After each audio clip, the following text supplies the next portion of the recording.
Hey, Abbott, what time is it? It's time for the Abbott and Costello Show. We're on the air for ABC here in Hollywood. Well, what are we waiting for? Let's go with the Abbott and Costello Show.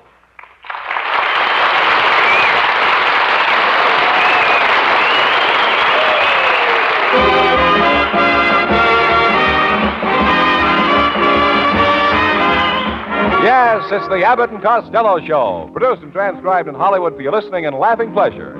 Chuckles with a carload and music by Matty Malnick. So hold on to your chairs, folks, for here they are, Bud Abbott and Lou Costello.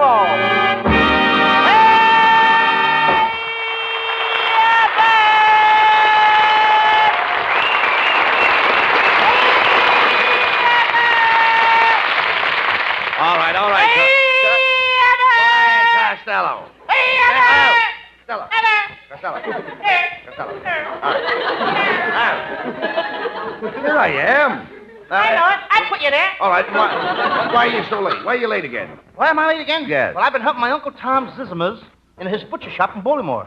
He's having a sale on lamb chops for $4 a pound. Wait a minute. He sells lamb chops for $4 a pound? What does he pay for them wholesale? About 6 cents apiece. Then what makes the lamb chops so high? It's them little paper panties. The Garment Workers Union don't work for nothing, you know. Right. Neither do our writers. We pay money for that! Well, that talk says. Why are you limping? Well, when I was coming to the studio tonight, a big dog in the parking lot bit me on the leg. Costello, that dog might have rabies. Oh, gee, I hope he does. He'll name one after me.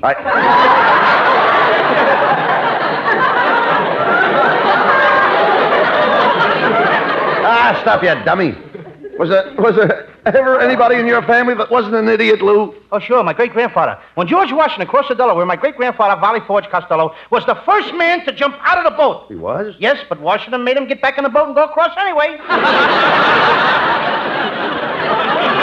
Well, never mind that. What makes you look so tired? Didn't you get any sleep? Oh, I snored so loud last night I kept waking myself up. Well, if you snort so loud, why didn't you do something about it? I did. I moved to another room. And I dreamed about Marilyn all night long. By the way, how are you getting along with Marilyn? We're hitting it off pretty good. You are? Yep. I keep putting my head on her shoulder, and she keeps hitting it off. Costello. All right. Costello, why don't you go back with the rest of the baboons? Okay. Any message? Get them out of here.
Shut up.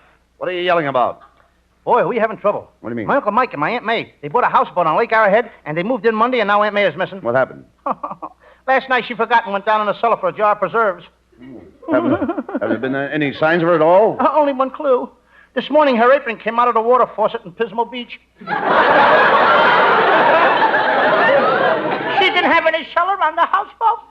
Oh, that's too bad. No. That's too bad, Costello. You know, my uncle was lost at sea. He went down with a ship. We felt terrible about it. I know how you feel, Abbott.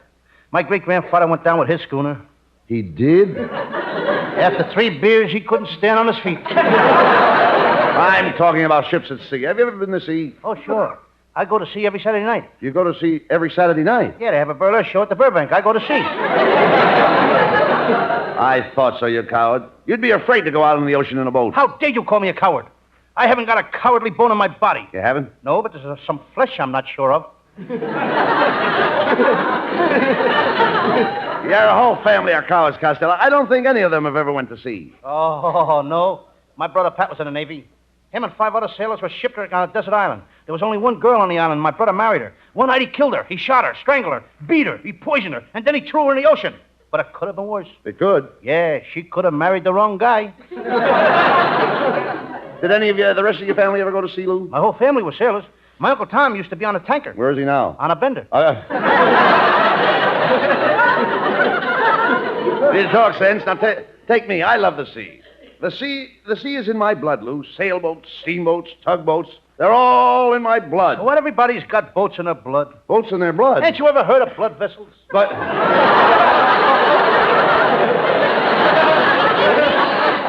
And I should be working with a girl instead of you. I worked with a clever girl once, I remember. She wanted me for her husband. Yes, I remember, too. Her husband wanted you for target practice. Well, anyway, I'm not like you. You've got your eyes on every girl you see. I have not got my eyes on every girl I see. You haven't? No, only those I can't get my hands on. The trouble with you, Lou, is that you're not serious about women. No, and I'll never get serious about women. Never? Never. Well, I may get married and have 8 or 9 children, but that's as far as it'll go. Costello, without a doubt, you have the lowest IQ of any man in California. I know it, Abbott, but I try not to act conceited. Right. Costello, why don't you find a girl and get married? I found a new girl last week. You did? I call her my little pale face. Is she an Indian? No. Then why do you call her pale face? She's got a face like a pail.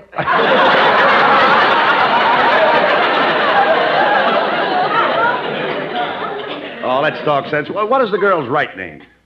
Amber. Amber. Was she named after the book? No, she was born on her way to the hospital between a red and green light.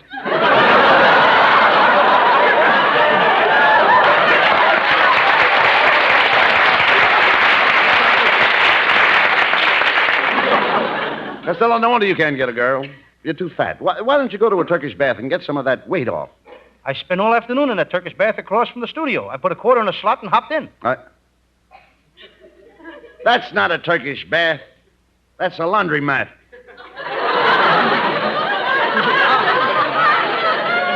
Yes, a laundromat where women rent machines to wash their clothes. I wondered why the manager came around and made me hang a towel over that little glass window.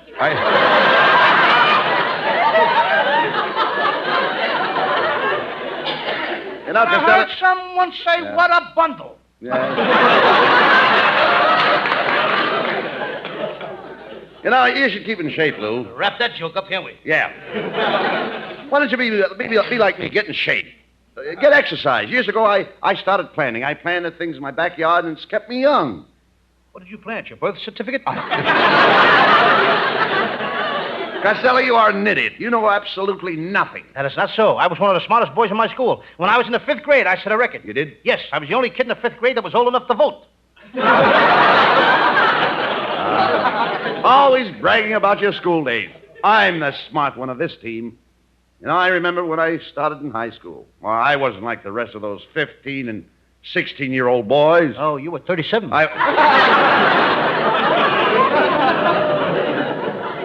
Hello, boys. Well, look, Costello. It's our singing star, Marilyn Williams.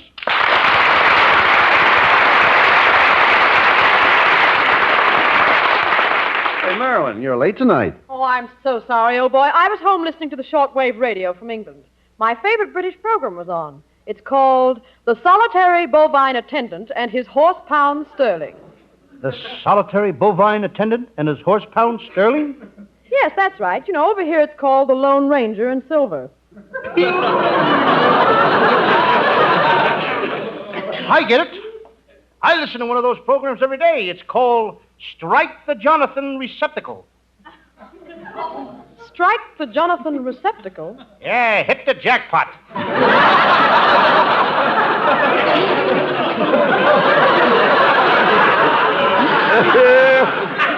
I had a couple of English laughs there. Oh, yes. They was in parentheses. I didn't say them. Oh, rather. My favorite British program on the wireless is called Seize the Condensers. Cease the condensers. Yes, stop the music. Clever and all that rot, eh? Boys, you talk like a couple of typical Britishers. Costello, have you spent much time in England? Well, no, I haven't been in England since my great-grandmother died. I went to London to bury her. You buried your great-grandmother in London? Had to. Dead, you know.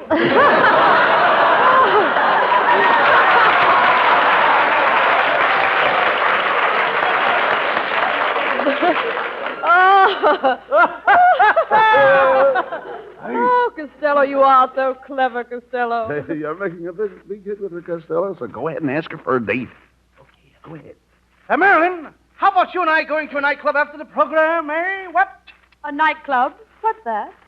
Well, in Hollywood, a nightclub is a place that's got what it takes to take what you've got.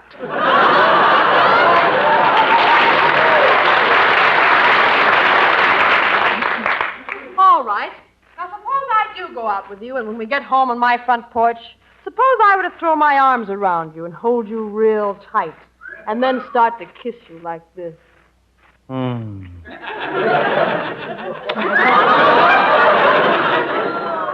What would you do? As soon as I see the script, I'll let you know.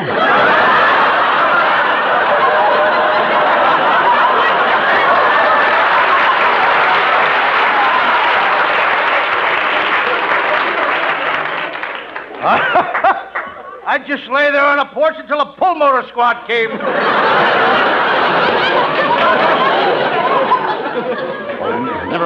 Never mind, Costello.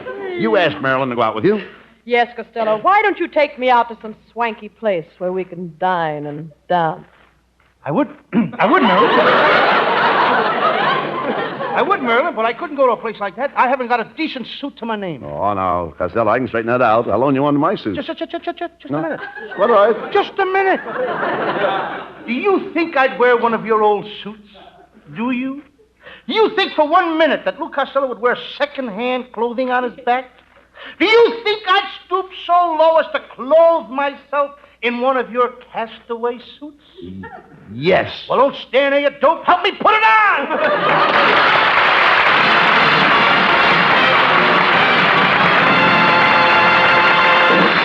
And that's the halfway mark in tonight's laugh race. Time for an intermission.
Now, let's get going. Now, wait a minute, Costello.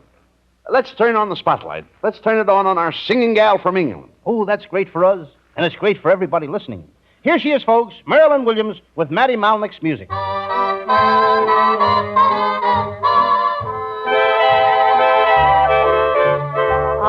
will gather stars out of the blue for you.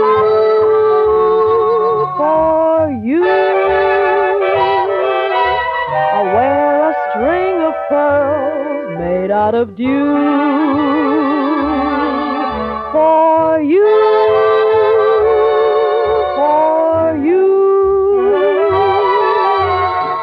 Over the highway and over the street, carpets of clover I'll lay at your feet. There's nothing in this world I wouldn't do for you, for you.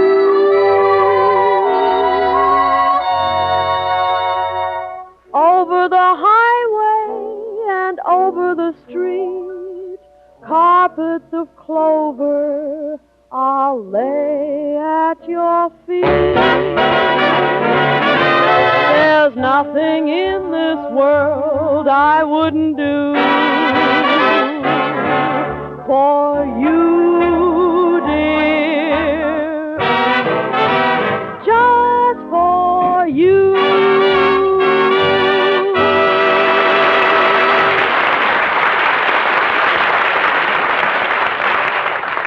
Hey, Costello, where were you last night? I called your house and, Well, I went for a drive. A drive? You should see the car I'm driving now.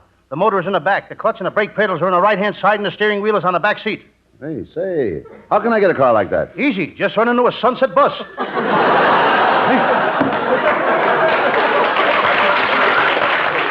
Well, now you'll have to get a new car. I already bought one, Abbott. It's got 2 searchlights, 2 sets of seat covers, bumper guards, 3 heaters, twin radios, and fog lights. Well, never mind that. How's the motor? I didn't take the motor. No dealer is going to stick me with extra accessories. Is it a good car? Oh, you couldn't get a better car for $10,000. What did it cost you? $10,000. Let's get on with the detective story. What case have you picked for Sam Shovel tonight? Well, Abbott, it's one of my most interesting cases. I call it the case of the grocer who fell in the wet concrete while building his new store, or he's stone cold dead in the market. All right, let's get on with it.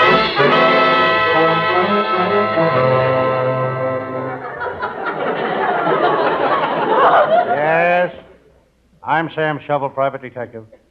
I've been up all night working on a case. As I sit here in my little office, I'm tired.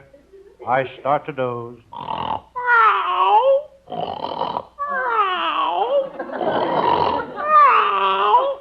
I'm taking a cat nap. It's a miserable night. It's raining a regular California rain. Out here, it rains the hard way. The hard way. Up.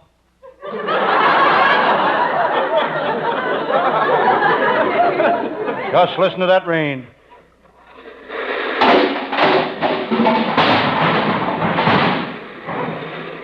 Coming down in buckets. Outside, there's a heavy Los Angeles fog. I can't wait for the fog to lift. You get such a beautiful view of the smog. When the smog clears away, you can see the rain. When it stops raining, you get a beautiful view of the La Brea tar pits. That's when you start praying for more smog.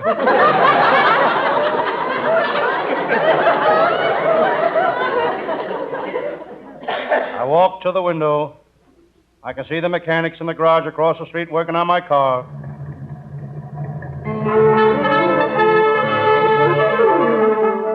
They're tuning up my motor.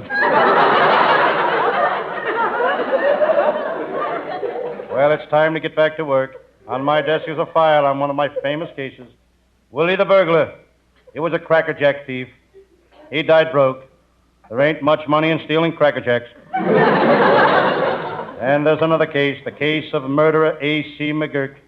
I put him in an electric chair myself. I strapped A.C. McGurk in a chair and turned on the current. But it didn't kill him. I found out why. He was A.C. and the current was D.C. Suddenly I remember, I've got to make a phone call.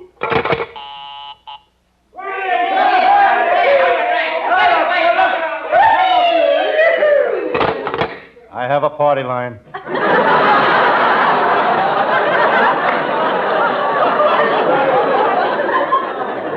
I think I'll switch on my police radio. Calling Patrolman Nichols, Patrolman Owen Nichols. Go to 49635 Elm Street. 15 gangsters are holding up a bank with machine guns. Attention! Car 71, 59, 106, 83 M. Tear gas car number 7. Rush immediately to Sunset and Vine. A car is parked in a passenger loading zone. That's all. It's a good thing it wasn't parked near a fire hydrant. They'd have called out the National Guard. They got a fine police department here. One of the best is my pal, Lieutenant Abbott of the Homicide Squad. I'll never forget the time Chief wanted to make a mounted policeman out of Abbott. A mounted policeman.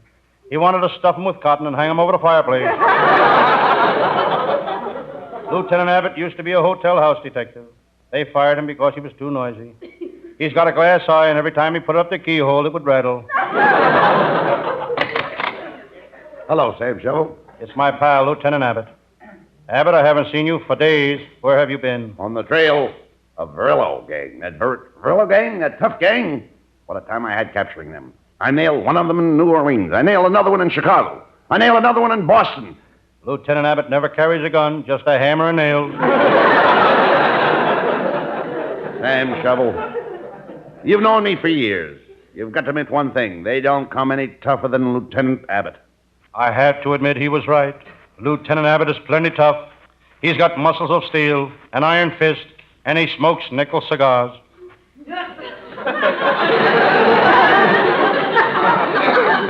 Sam, being a cop is no bed of roses. Remember before I was a detective how I used to pound the beat?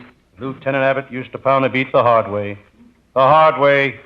He pounded it with his head. That's when they made him a detective. Now he's the most famous gumshoe on the force. Every place he goes, he gets gum on his shoes. I should have went with him. I got stuck myself. How are things at headquarters, Lieutenant Abbott?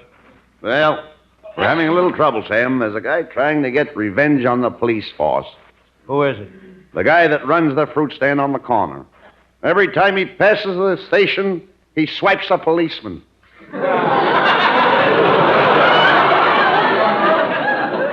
Now I got a new case on my hands. I got to find out who's smuggling jokes for Abbott into the script. Sam, there's something I've got to tell you. It's something that is an encumbrance to my equanimity. To my equanimity. What are you trying to tell me, Lieutenant? Well, Sam, I don't know how to say this. You didn't know how to say the last line either. Why, you concerned, gosh dang, bing busted, confounded. Lieutenant Abbott has a foul mouth. But that's understandable. He's got a nose like a chicken, too.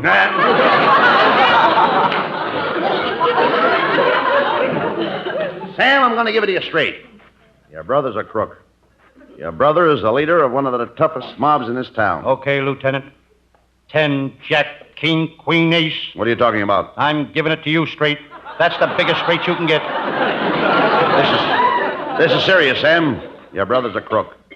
You've got to do something. I've tried to do something. I used to say to him, Joe, go straight, Joe. Get out of the racket, Joe. Joe, you're going to get in trouble.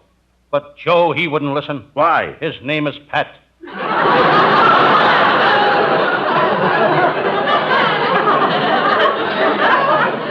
3 times I tried to put my brother Pat on the right track, but he wouldn't let me. Why not? The train was always coming. Sam, your brother Pat is a thief. Yes, he's been stealing ever since he was a kid. Even in school, he'd steal paper from the supply closet.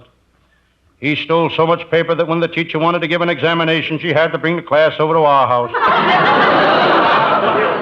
Sam? She left 3 kids after school. They've been with us ever since.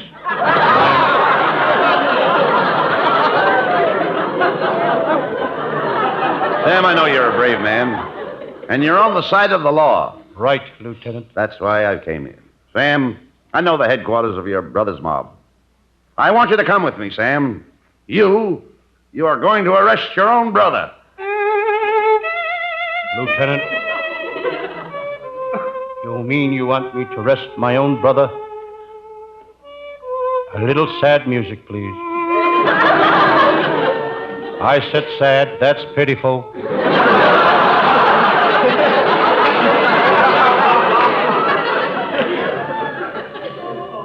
Would the trumpet player please help out Matty Mallet, please? That's enough. Try using 2 lips now. All right, Lieutenant. You want me to arrest my own brother, my little baby brother, the little brother that laid in the same crib with me, my little brother that shared his candy with me when we were kids, my brother, my own flesh and blood, my own brother. Sam, there's $1,000 reward for him. Let's go get the rat.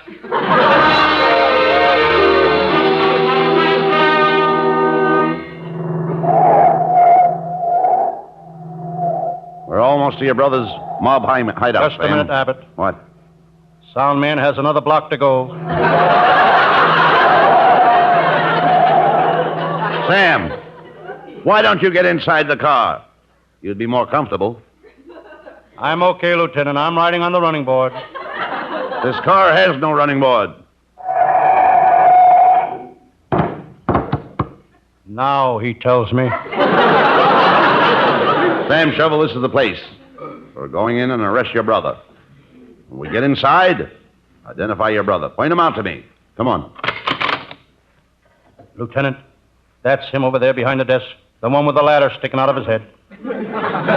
Why does he have a ladder sticking out of his head? Well, he's really my stepbrother.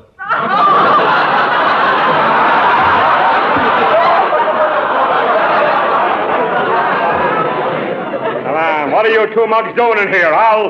Just a minute. Well, if it ain't me brother, me kid brother Sam. Pat Shovel, my own flesh and blood. Well, Pat, it's 8:15. That was swell, Mabel. Thanks. I'll be back at 8:30. Hey, wait a minute. Who was that dame? Oh, just one of the gals of my mob. She's our morale builder. Every 15 minutes, she goes around kissing all the boys in the mob. You mean you have girls in this mob? Sure, lots of them. Look through that door over there. See them gorgeous redheads, all 10 of them there? When the gang gets through with a job, the girls sit in the fellas' laps. They stroke their brows. They make love to them. They soothe their noise. All right, Sam Shovel. Tell your brother why we're here. Brother Pat, Yes, Brother Sam, what do you want to say? could you use 2 more guys in your mob?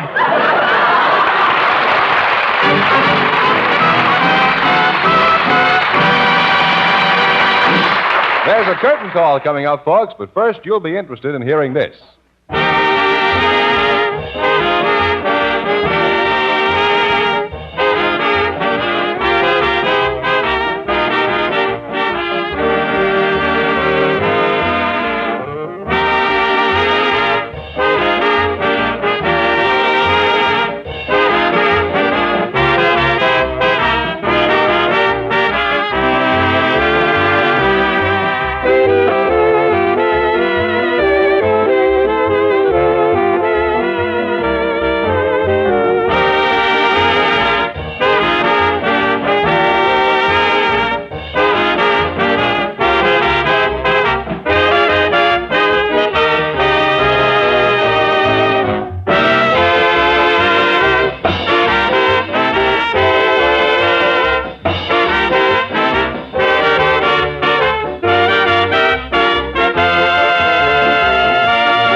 Costello, what are you going to do tonight? I think I'll sneak over to the Palladium and get me a girl. Oh, girls, girls, girls. That's all you think of. Well, a man is entitled to life, liberty, and the pursuit of women. No, you mean the pursuit of happiness. You chase what you like, and I'll chase what I like. Good night, folks. All right, everybody, tight,